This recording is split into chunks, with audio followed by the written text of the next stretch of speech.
welcome to the fifth and final day of the Rex Digital Summit. My name is Michael Toth. I'm a Senior Vice President at Rex, and I'm joined this morning by Ben Harris and Rob Hahn, who were with me on this program about a month ago, and I'm excited to have them back. Ben is Chief Economist for Vice President Joe Biden and a professor at Kellogg School of Management. And Rob Hahn is the founder and managing partner of 7DS Associates, a strategic consulting firm, and also the writer of the popular blog Notorious ROB on matters of real estate, demographics, mobility, and other important issues. Gentlemen, we speak today after a week of demonstrations, anguish, anger across American cities. And this unrest, I think, has raised a lot of questions about what we can all do to live up to the promise of America that we remember on days like tomorrow, which is the 76th anniversary of the D-Day landing. So I thought I'd start the conversation today by asking some hard questions about what we can do to ensure that home ownership is more inclusive in our society. So Rob, I'll start with you. What can real estate professionals do to confront racial disparities across real estate, from marketing to home buying to home mortgage? Yeah, well, good morning, Mike. Good morning, Ben. I guess we're going to start with a real light topic, right off the bat. Listen, I think let's start by giving credit where credit is due. I think a lot of real estate professionals, judging by, sort of my friends, my network, my social media stream, are becoming much more aware of the importance of this. But from the standpoint of what can they actually do, we'll start with like surfacing, like you said, if there's a problem, let's at least start by discovering it. I think the only concrete advice that I would have is we might think about following Redfin's example, right? So maybe I'll start with you guys at Rex, maybe to follow that example, where as far as I know, Redfin is the only company in real estate that publishes their staff and employee demographics.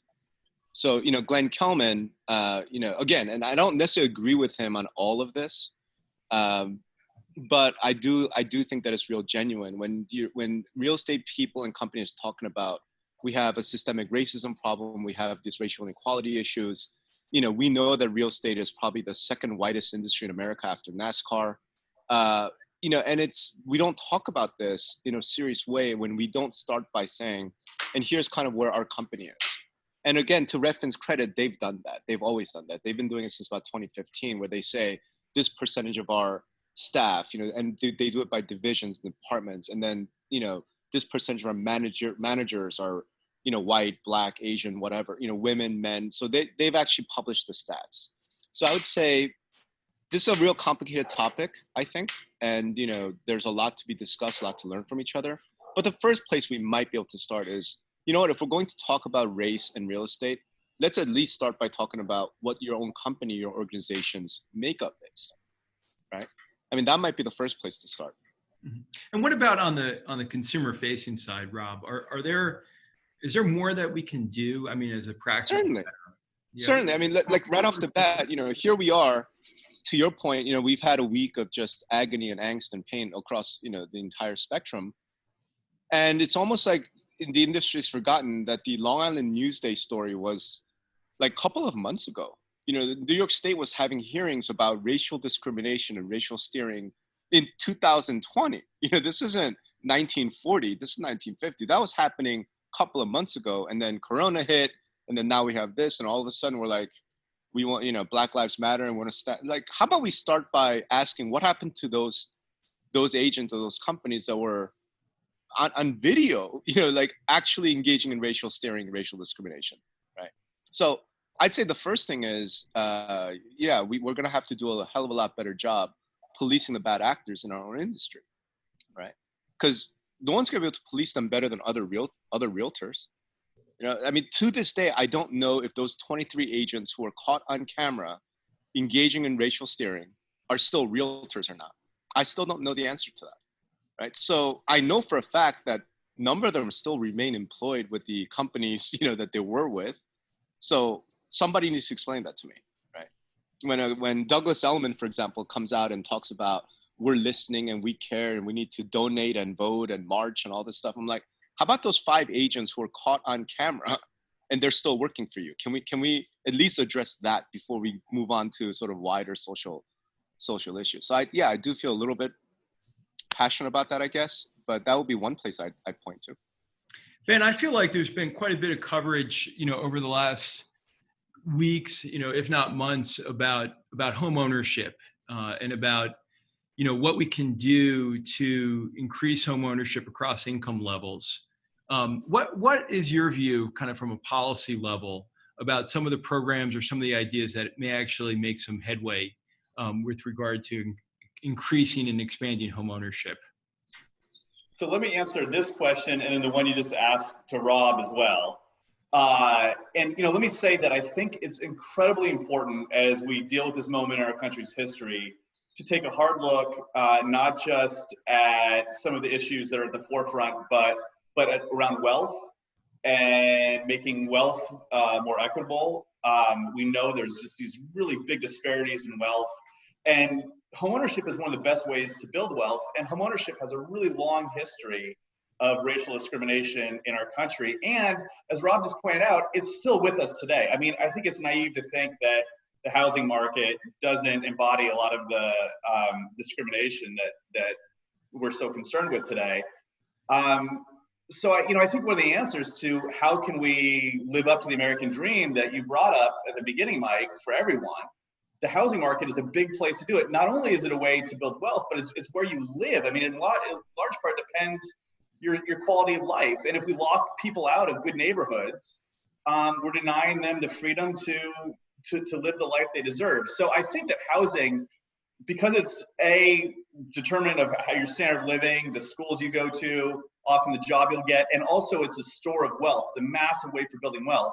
Housing is the center of all of this, all these inequities that we're concerned with these days. So I think housing is really important.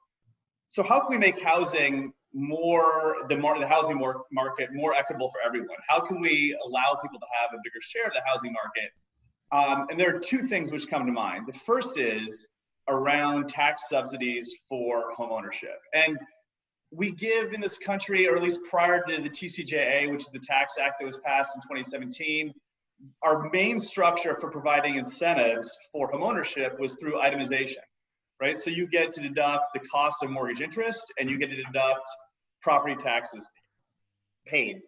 The way these were designed was not intentional. So take mortgage interest, for example. So for the past 100 years, the primary way of subsidizing home ownership was by allowing consumers and taxpayers to deduct the mortgage interest you paid.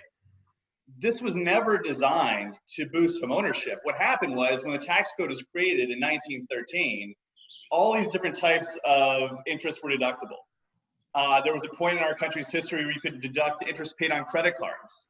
And we gradually over time started rolling that back, and what was left was the mortgage interest deduction was the only thing that sort of left, the only type of interest you could deduct. And then we sort of recast this as a home ownership tax deduction. But really what it does is it says if, in practice, if your income is high enough to itemize, and if you've taken on a big enough mortgage, then you're in this small group of people who can claim this benefit for home ownership.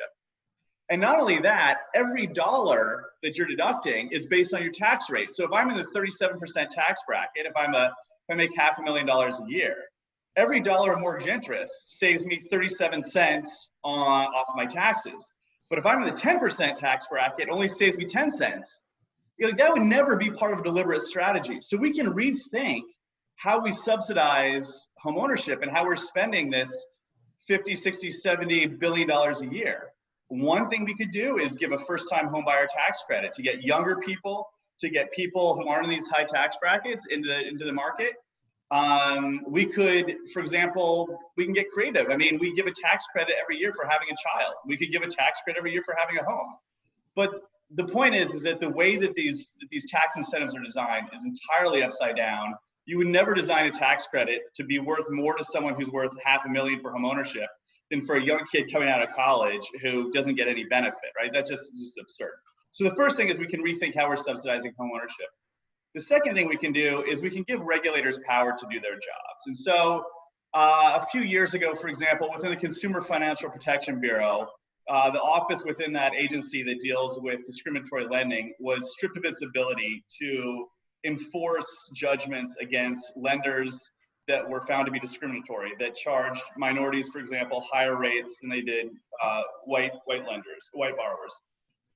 We just have to let regulators do their job. And this is probably a longer discussion, but I think there's different examples within the federal government where regulators are basically powerless, and you're seeing the impacts of that in the housing market. You mentioned a practice in our tax code, which has been around for, a very long time as you laid the history out. Another practice that's been common in kind of the American experience around real estate for a long period of time is the high transaction costs.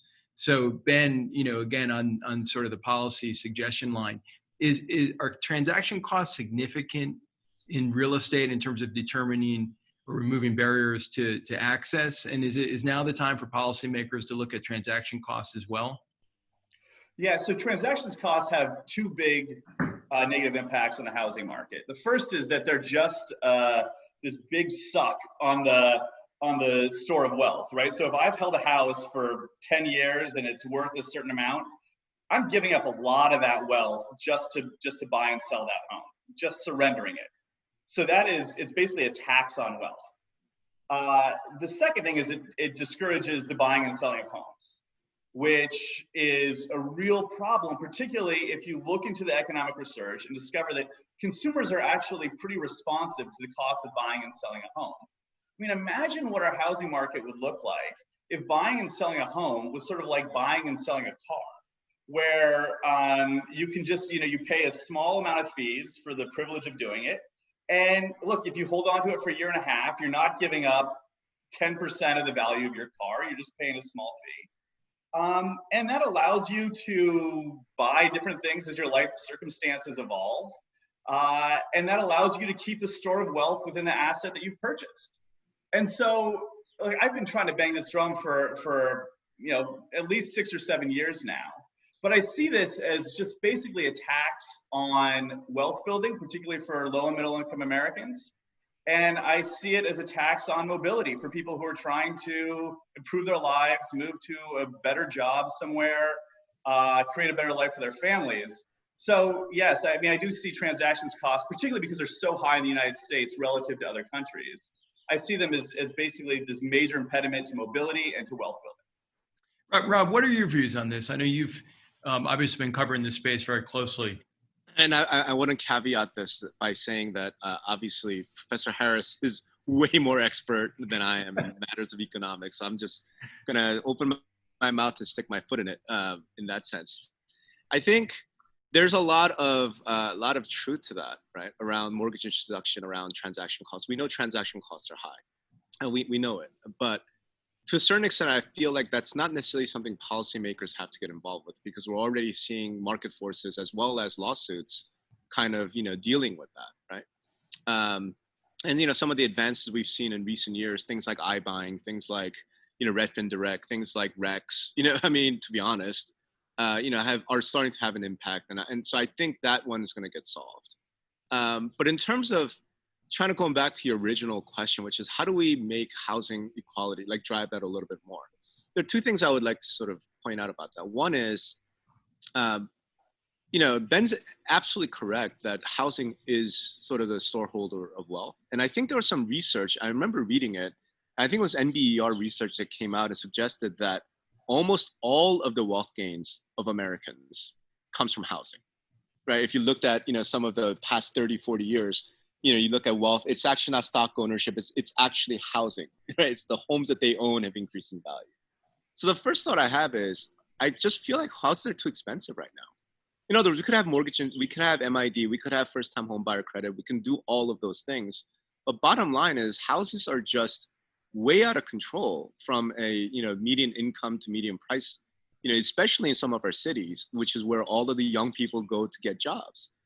So the first thing is we got to figure out how to make housing less expensive, which isn't great news if you're a homeowner, but it's great news if you're a home buyer. Connect to that, I would say the two areas of policy where I would like to see both the real estate industry and I suppose policymakers pay some attention to. One is zoning, Because let's face it, zoning has a racist past, racist history. It's essentially meant to keep out brown and black people out of, lily white neighborhoods. I mean, there's a lot of proof around that. So, that would be one place to look at. And the other one, and maybe this is a super controversial, but I'm in the process of writing something about this because I have some personal experience with it. I think it's school districts and how we fund schools. Because, those of us who are in real estate, we completely understand. And I think consumers understand there's a direct relationship between quality of schools and, the price of housing in that area. Because like everybody, black, white, Asian, it doesn't matter, right? We want our children to do better. We know education is the key. We're going to pay more to move into a school district that's, has better schools. I mean, sites like greatschools.net exist primarily to tell people, here are the areas where your kids going to best chance. But the way we fund schools is through local property taxes. And we have these school districts. And the story, I guess, and I don't want to take too much time, but let's just say my brother, actually, there was back in the day, when we lived in Long Island, he was going to a very, highly rated, top-notch suburban school district called Jericho. Turns out that the apartment that my parents were renting at the time was 50 feet on the other side of the school district line. So in the middle of his junior year, he was forced to transfer to Hicksville High School, which is nowhere near as good, right? And you look at situations like that and you think about sort of a lot of the problems that we have around racial inequality, around, not just racial, but like just, income inequality, wealth inequality. A lot of it seems to me to be tied to, number one, zoning, but the other one is school districts. So maybe policymakers need to think about a different way of drawing those lines and a different way of funding schools. So it's not the case where, one neighborhood that's 95% white has, A+ rated schools, and another neighborhood that's 2 miles away has C rated schools and is, 40% Hispanic. Like that just doesn't seem right to me.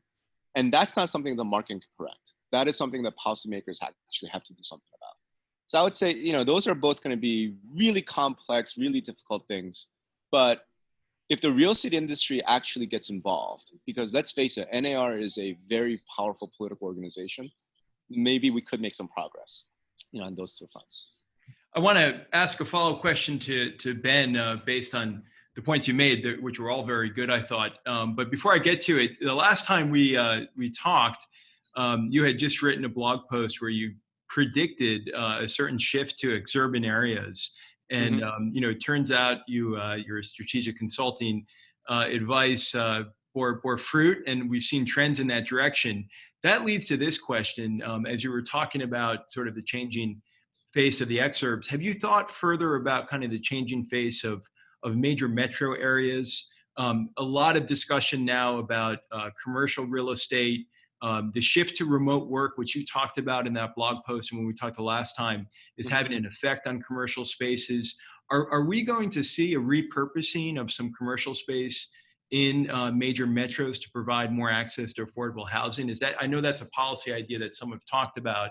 Is that something, Rob, that you focused on or you could shed some light on? Yeah, I mean, I didn't focus on it. And again, what I'll caution is nobody knows the future, right? And if I did, I wouldn't be doing this. I'd be, working on investing in downtown real estate.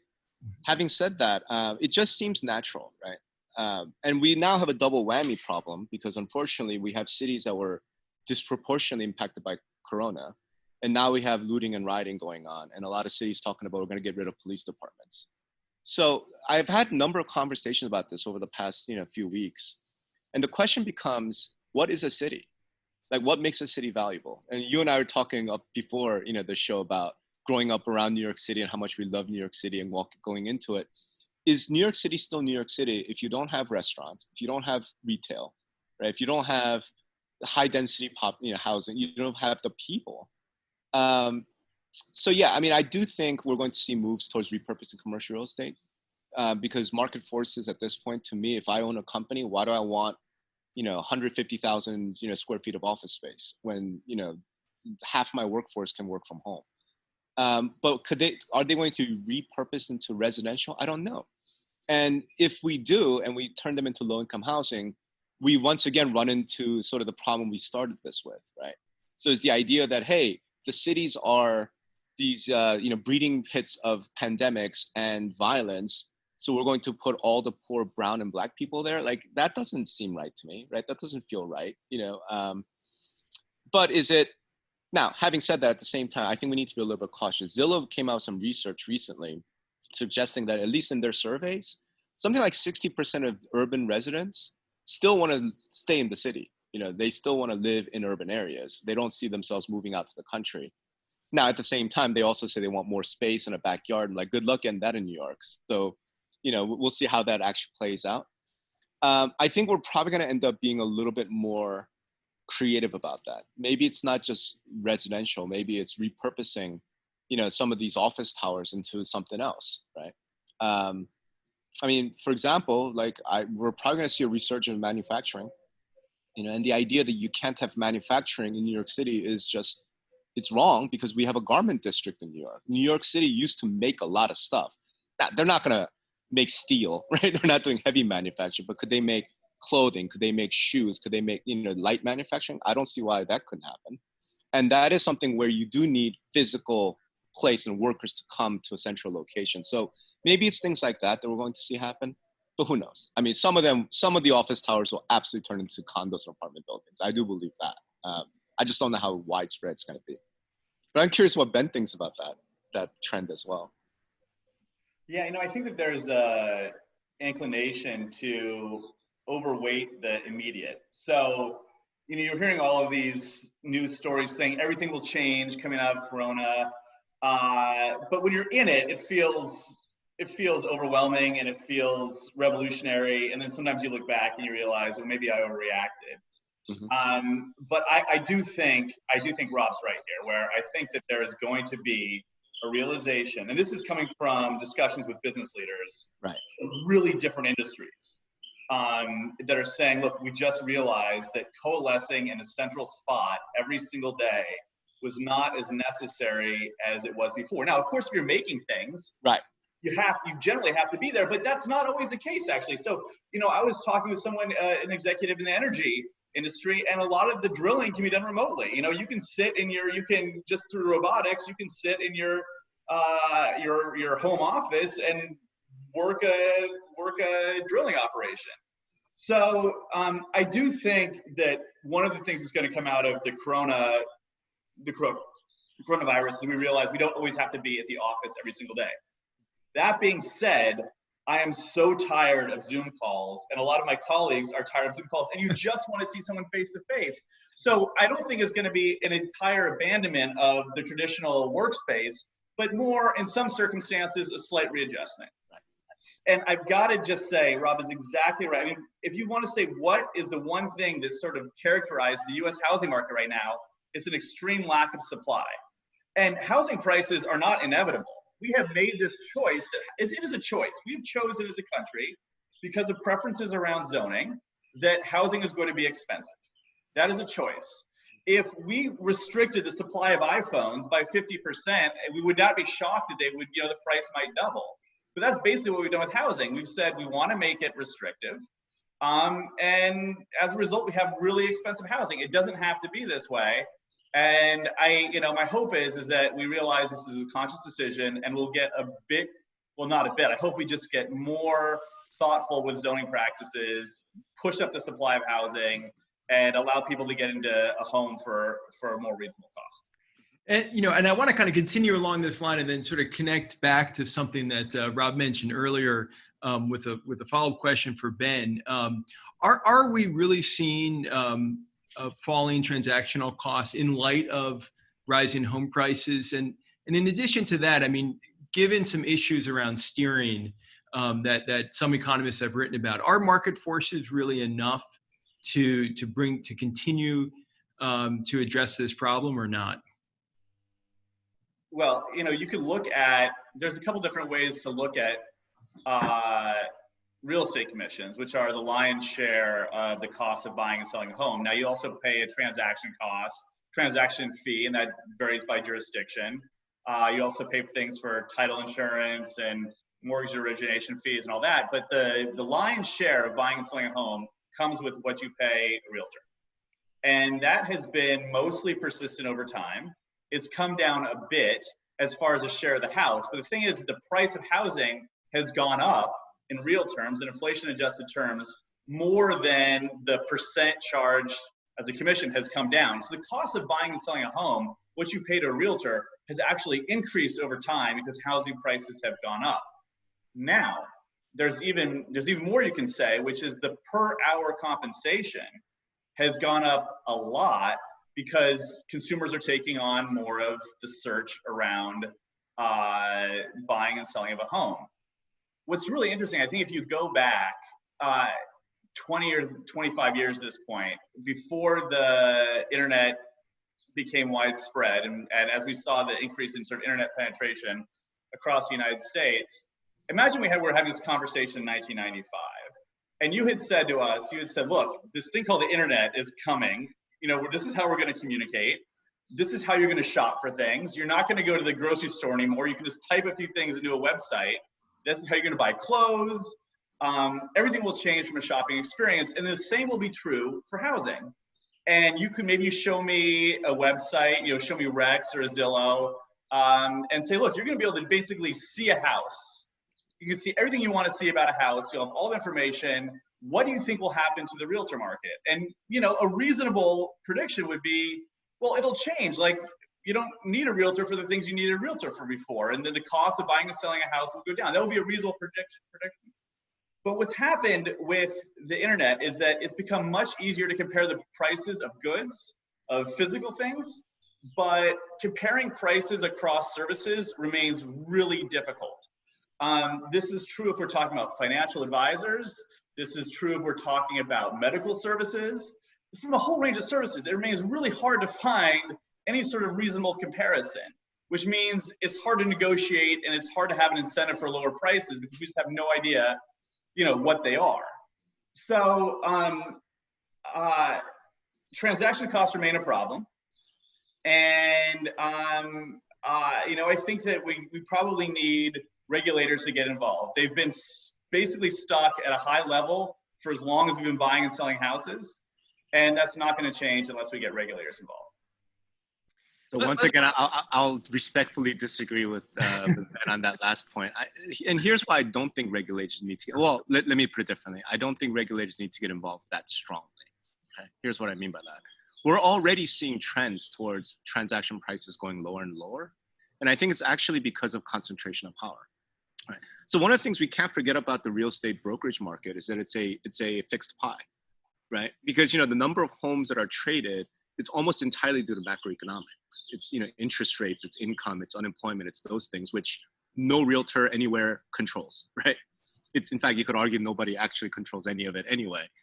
Maybe the central bank, who knows? But that being the case, what we're seeing is more and more the rise of the super agent team, which I think we might have talked about last time.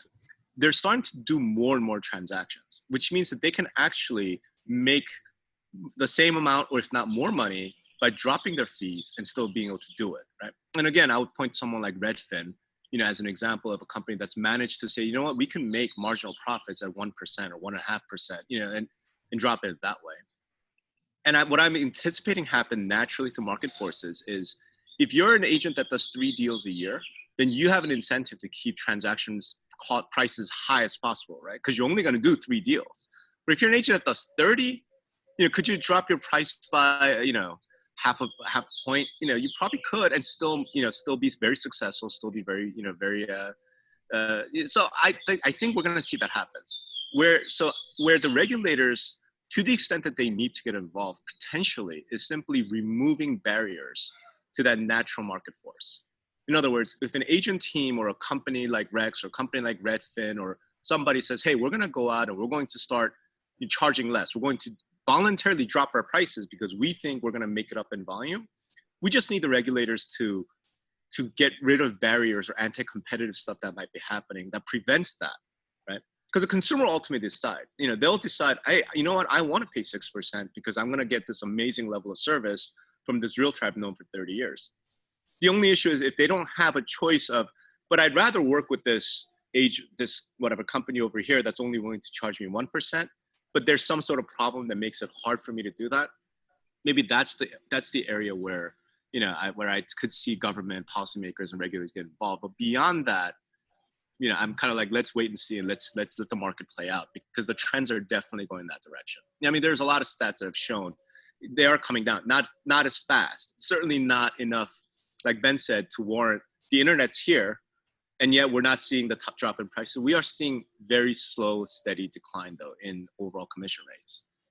One of the issues we talked about the last time we got together was online notarization. And since we brought up the internet and technology, any additional thoughts, Rob or Ben, about other ways that technology can Move out of the sun. Improve the consumer experience, shall we say, around real estate? Yeah, I mean, I think we're still in the early stages of that, Mike, but it's clear to me that a lot of the energy in the industry, especially among the technology companies, is around kind of what I call the unsexy side of the transaction, right? In the post-contract. It feels like there's a lot of attention being paid to that because of Corona, and it's not because of Corona, it's what it is Corona's triggered adoption of a lot of these technologies that's already been in place. And a lot of folks are starting to realize it's 2020. It's ridiculous that I have to show up at some closing office, right? And sign a piece of paper with an ink pen, like we're still in the 1940s, when we can do this digitally, So it's just a matter, that to me is a matter of government, because it has to be something where the courts will accept that, right? That contract, because, a notary has visually confirmed, okay, you are sitting there with your wife and you're signing this, on camera. We're going to record it. We're going to need some of those rules figured out. But I do think we're going to see some real exciting innovation come out in the next few years, to be honest. And there have already been companies, right? Like Jet Closings or Modus, or these remote appraisals that are starting to happen, right?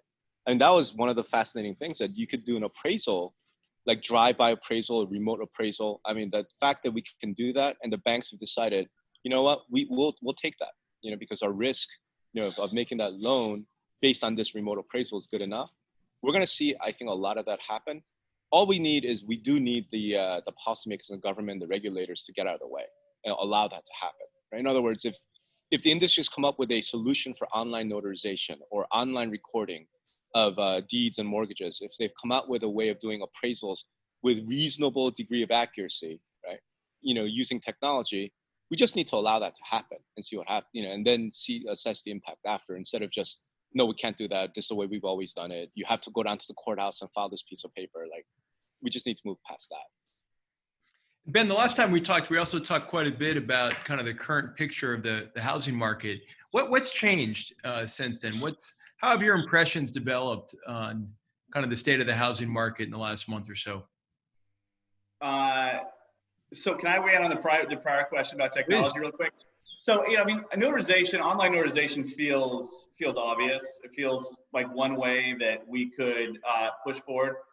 And I don't want to belabor this point, but the Consumer Federation of America went ahead and did this survey where they called up in different markets, they called up realtors and said, what do you charge? What are the costs to buy and sell a house?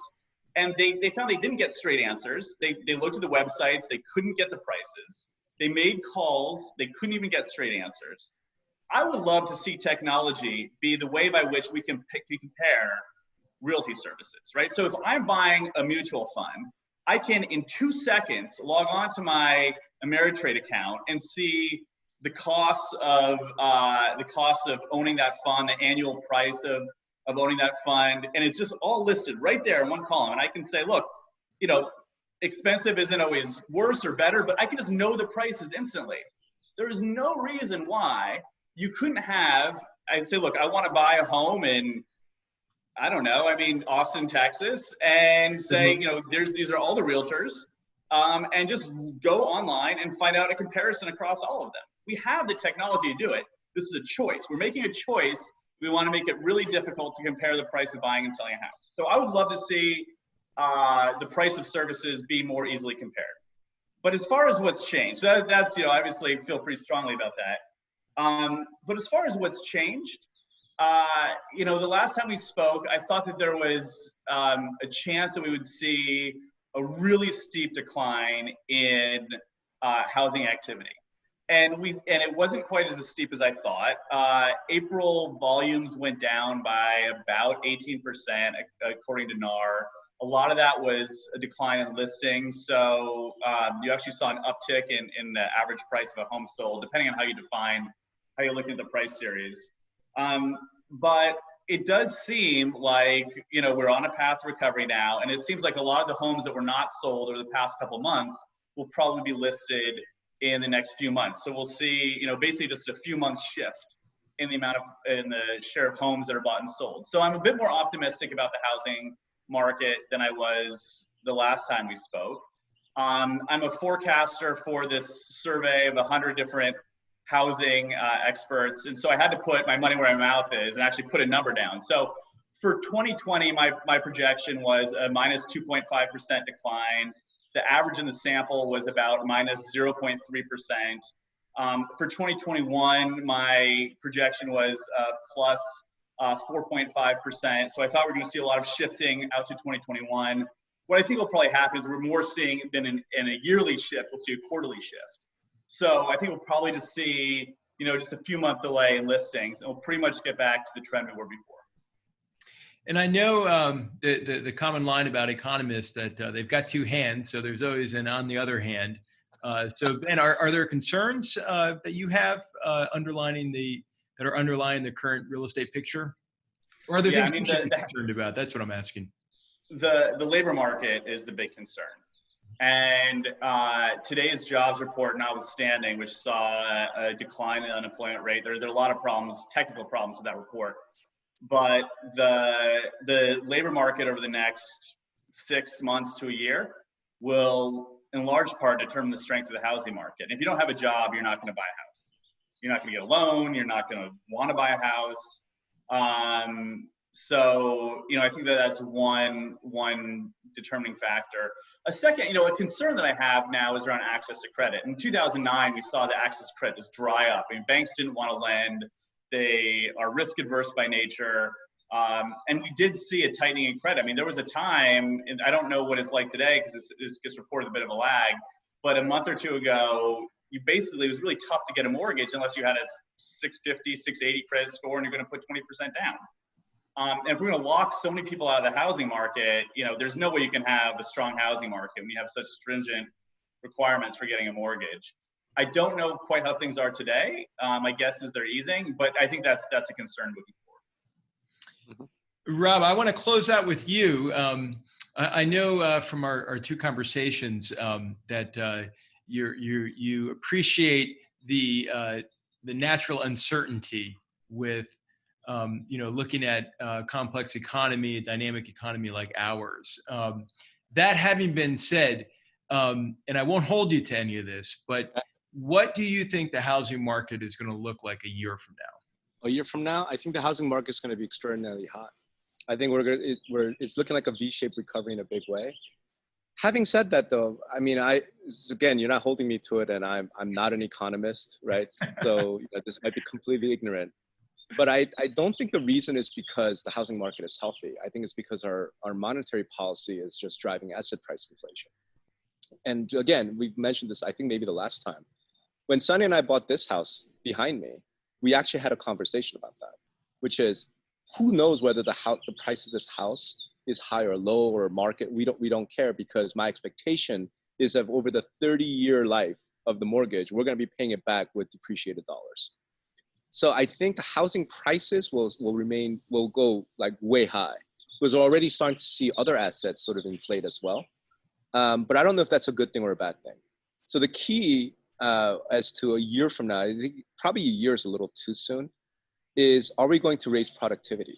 Are we actually going to have employment rebound, have manufacturing return to the States, actually start making stuff in this country again? We'll see, we'll see. So I'm pretty positive about the housing market because it is a fundamental good. Everyone needs to live somewhere.